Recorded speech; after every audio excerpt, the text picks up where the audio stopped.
This is Sarah Wilkinson from Humber College and the University of Guelph-Humber. Today I'm going to cover how we actually breathe. So we call this ventilation. I would encourage you to watch the previous videos I've created on Boyle's law, as in pressure and volume relationships, and the principles of air movement governed by resistance and pressure differences. So the main function of ventilation, or breathing, is to bring oxygen into the body and to remove carbon dioxide. We need to be able to bring oxygen in to transport it into the blood so it can be delivered to the tissues, where it is used in oxidative phosphorylation to help make ATP.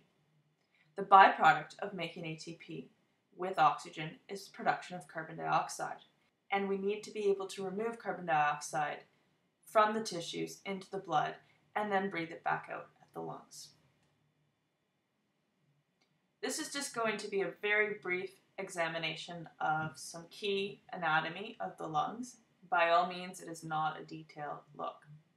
As air passes through the larynx, it passes into what we call the main windpipe called the trachea. The trachea can then divide into two bronchi, the right primary bronchi and the left primary bronchi. And then it'll subdivide, subdivide, subdivide, and subdivide until you get into very, very small bronchioles. The final air passages in the lungs are what we call alveoli. This is the site of gas exchange between the lungs and the surrounding capillaries. So you can see here we have capillaries surrounding each alveoli.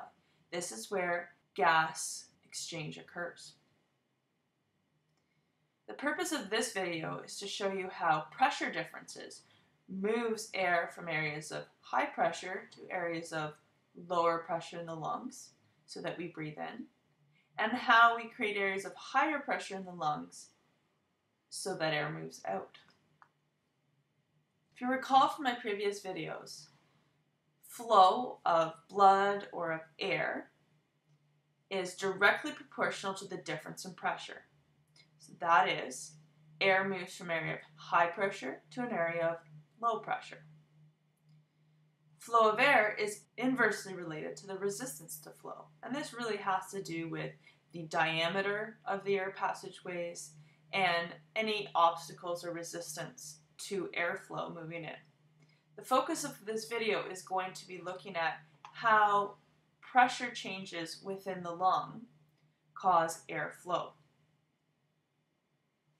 So how we create pressure differences in the lung is by changing the volume of the lung.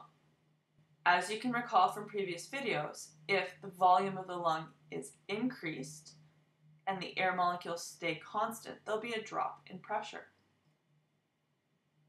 Conversely, if the volume of the lungs decreases, there'll be an increase in pressure. As a quick recap, if we increase the size of the lungs or of a given container, the pressure drops because the molecules can then spread out. So by increasing the size of the lungs, there's a decrease in intrapulmonary pressure.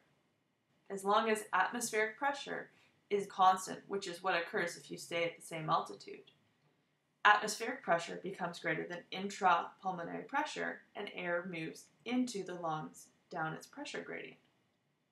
So the million-dollar question is, what causes the increase in lung volume? And this really all has to do with two skeletal muscles. At the base of your lung, we have a muscle called the diaphragm. It's a dome-shaped skeletal muscle, so that it's dome-shaped when it's relaxed and it flattens out when it contracts. In addition, you have skeletal muscles between your rib cage, and when they contract, they lift your rib cage up. So during normal quiet breathing, the diaphragm and external intercostal muscles will change the volume of the lungs. If they contract, they make the thoracic cavity larger and therefore the lung volume larger. And if they relax, they make the thoracic cavity smaller and therefore the lung volume smaller. The rib cage pulls up, the diaphragm goes down, and we have a much larger thoracic cavity when they contract, and the opposite occurs when they relax. So by increasing the size of the thoracic cavity, the lung volume changes, and hence we have a decrease in intrapulmonary pressure. So let's add this in to our diagram. Start at the beginning. To breathe in, the diaphragm and external intercostals contract. This increases the thoracic cavity size, and consequently, there's an increase in lung volume, which therefore decreases intrapulmonary pressure, and air can move into the lungs down its pressure gradient. Some of you may be wondering how an increase in size in the thoracic cavity causes lung volume to change. This is not within the scope of this video. However, you can look into your textbook, look up the words parietal and visceral pleura, and you'll be able to have a look at how these two membranes covering the thoracic cavity and the lungs and the space between them creates a pressure differential that thoracic cavity size changes results in lung volume changes. So this whole series of actions from the diaphragm and external intercostals contracting results in air moving in, and we call this inspiration. The complete opposite occurs for expiration. So if we look here, our diaphragm and external intercostals relax. This decreases the size of the thoracic cavity, which decreases lung volume, and therefore intrapulmonary pressure rises.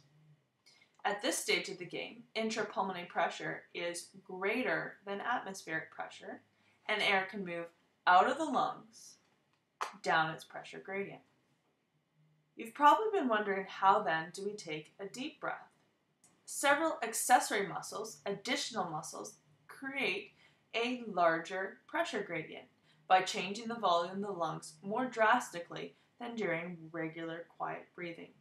So if you think about any yoga class you've ever been to, they talk about diaphragmatic breathing, about bringing your shoulders back, about taking forced inhalations and forced exhalations. That's what we call deep breathing, using extra muscles to make the thoracic cavity larger and therefore taking a deeper breath.